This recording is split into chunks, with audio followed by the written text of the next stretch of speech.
Today, I'm going to give you the exact Finviz filters I'd use to find the strongest growth stocks in the market, and then time your entry into them. 2 setups, back to back, no fluff. Let's get to it. So the first thing we want to do is find companies that are actually growing, and I mean really growing, not just sitting there flat year after year. Because here's the truth, you guys. If a company isn't growing its business, the stock usually isn't going anywhere either. The big moves come from companies that are expanding fast. So that's what we're hunting for. And we're going to look for that growth in 2 separate places, earnings and sales. Let me walk you through exactly what to plug in. The first filter is earnings per share growth for this year. Set it to over 20%. Earnings per share, or EPS, is basically the company's profit boiled down per share. So this filter is saying, only show me companies whose profit is growing more than 20% compared to last year. Right away, that clears out all the slow, stagnant names that aren't going anywhere. Next, we want that same strength on the most recent quarter. So EPS growth quarter over quarter, also over 20%.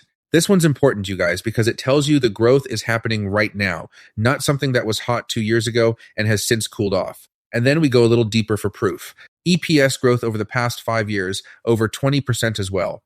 Think of it like this. Anybody can have one good game, right? But what you really want is a player with a track record, somebody who's shown up year after year. That 5-year filter is your track record check. It separates the real businesses from the flukes. Now, here's something I want to make very, very clear. We are not stopping at earnings. We're going to demand the same thing from sales. So set sales growth quarter over quarter to over 20% and sales growth over the past 5 years to over 20% too. And you might be wondering, why do I want both? Why not just earnings? Here's why. Earnings can be massaged for a little while. A company can cut costs and trim expenses to make its profit look good for a quarter or two. But sales are really hard to fake. If sales are climbing, that means real customers are really out there buying more of the product. So earnings tell you the company is profitable, but sales tell you it's actually in demand. Put those two together and you've got a business that's genuinely firing on all cylinders, not just playing accounting games. Okay? Those growth filters are the heart of the whole thing. Now we just need a couple more to make this practical to actually trade. So next, add a volume filter. Set current volume to over 200,000 shares, and I'd also bump average volume to over 500,000. This is all about liquidity, you guys. When you're holding a swing trade for a few days, you want to know there are plenty of buyers and sellers around, so you can get in and out cleanly without the price jumping all over the place on you. After that, set your price to over $10. That just keeps the really cheap, noisy junk out of your list. And here's the final touch, and it's a good one.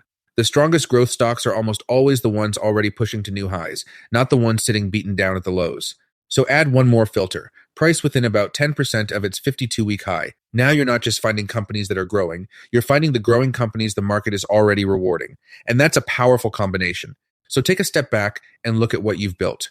A short list of companies with fast, proven, real growth in both earnings and sales that trade with good volume and that are sitting right near their highs. Those, you guys, are the leaders. That's a watch list of the strongest names in the whole market. But here's the thing, and this is what most people get wrong. Finding a great company is only half the job, because even the best company in the world can turn into a bad trade if you jump in at the wrong moment. So now that you know how to find what to buy, let's talk about how to know exactly when to buy it. So the timing tool I want to show you guys is something called a moving average crossover. It sounds fancy, but the idea behind it is actually dead simple. You've got 2 moving averages, the 20-day and the 50-day. The 20-day hugs the recent price pretty closely. The 50-day is slower, and it reflects the medium-term trend. Now, when a stock's been weak or just drifting sideways, that faster 20-day line usually sits below the slower 50-day line. But when the stock genuinely starts to turn up, the 20-day climbs and crosses up through that 50-day. And that crossing is the moment that matters. Think of it like a sprinter's starting gun, you guys. That crossover is the signal that the move is actually starting. Not that you're hoping it starts, but that it's starting right now. So in Finviz, you're going to filter for the 20-day moving average crossing above the 50-day. That right there is your trigger. Now, a crossover all by itself can fake you out sometimes, so we're going to stack a few more filters around it to keep the quality high. First, set the P/E to profitable. That simply means the company actually makes money. We're not trying to time some perfect entry on a business that's bleeding cash every single quarter. Then, liquidity again, average volume over 400,000 shares. You always want that cushion so you can get in and out without a problem. Next, set relative volume to over 1. Remember, relative volume just compares today's trading activity to what's normal for that stock. Over 1 means there's more interest than usual showing up right as this crossover happens. And that's exactly what you want. Volume showing up to confirm the move is real. After that, I like to add beta over 1. Beta is just a measure of how much a stock moves compared to the overall market. Over 1 means it moves more than the market does. And for a swing trade, you guys, you need a stock that actually moves. A stock that barely budges all week is no good to us. We need some range there to make the trade worth taking. And one last little one. Float short over 1%. This just means there are at least a few short sellers in the name. If the move really gets going, those shorts can get squeezed and forced to buy back their shares, and that adds a little extra fuel to the upside. It's a small thing, but it's a nice bonus to have on your side. So now think about what you've actually got in your hands. On one side, a list of the strongest, fastest growing companies out there. On the other, a way to spot the exact moment momentum starts turning up. And here's the real magic, you guys. When a stock shows up on both, when one of those elite growth names also fires off this crossover with volume behind it, that is about as much confirmation as you are ever going to get from a screener. The best company meeting the best timing. That's the kind of trade you really want to be hunting for.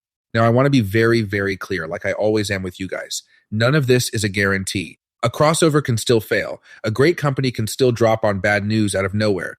These filters don't hand you winners, they hand you candidates. The actual trade, your entry, your stop, how much you're willing to risk, that part is always on you.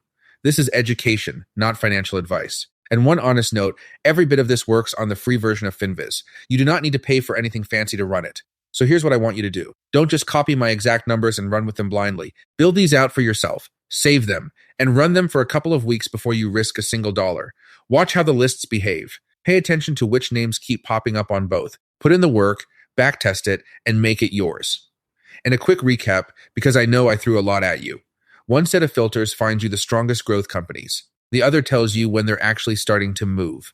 Use them together, and you've got yourself a real, repeatable process, instead of just guessing and hoping. If this helped you out, do me a favor and give it a like, and honestly, rewatch this one, because I know there are little nuggets in here you guys might have missed the first time around. The exchange I personally use is pinned in the comments and down in the description if you want a place to actually trade these setups. I appreciate you guys a lot. I read every single comment, so drop me one and let me know which of these you're going to run first.